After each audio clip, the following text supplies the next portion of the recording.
to Delivery Things World USA. I'm here with Lee from Ipreo. Hi Lee, thank you for taking your time to do this interview. My pleasure. Could you just introduce yourself and tell us a little bit about your professional background? Sure, yeah. So my name's Lee Eason. I went to college to study history education. I wanted to be a history teacher. And I decided that instead of doing that, I would do something more challenging than dealing with teenagers and parents, and I would do technology instead. And I backed into a technology career just by doing it. So everything I learned myself and had to teach myself, really fell in love with the whole process of figuring out where the pain points were in whatever company I was in, and then learning whatever skills I needed to learn to solve that with technology. And that cycle was just so rewarding. I ended up moving into team leadership positions in architecture, and now as director of DevOps. Okay, great. And what were the main drivers for adopting DevOps at Ipreo?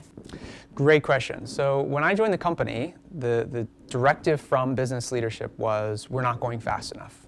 We're not able to innovate quickly enough. Our teams are sort of mired in the current state of affairs, and we don't know how to get them to accelerate. So we're going to hire this Lee guy, and he's going to come in and he's going to fix how we do releases. They didn't really know what they were buying at the time, but it's been a pretty fun 3-year journey. Okay, cool. How have microservices and container-based architecture impacted Ipreo's customers?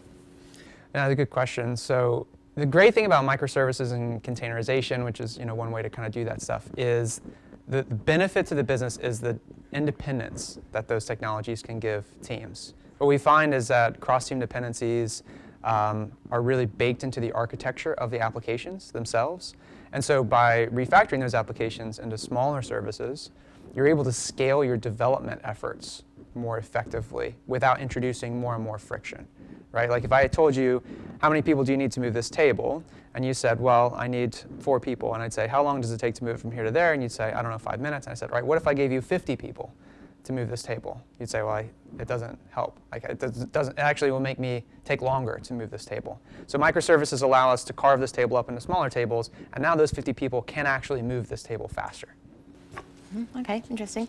So you'll be presenting a case study later today. Can you give us a bit more information about your session? Sure, yeah. So I'm going to go into detail about what benefits we've seen through our DevOps transformation and kind of 3 key areas where I ran into challenges and friction. So we're going to talk about executives, we're going to talk about culture, so how to actually change people's behaviors, and then we're going to talk about team health. So when you're doing this big transformation, how do you make sure all the delivery teams stay healthy? And what are your impressions of the event so far, and what are you planning to take away from the event? I like coming to this conference because I feel like the quality of the people that come is really, really high, and the quality of the conversations I have are really high. So I got to hang out with somebody last night with 20, 30 years of experience with CEOs. That's really valuable. I don't find at other conferences, so that's one of my biggest value adds or takeaways from this conference. Okay, great. Well, thanks for your time and enjoy the rest of the event. Thanks, Kevin. Thank you.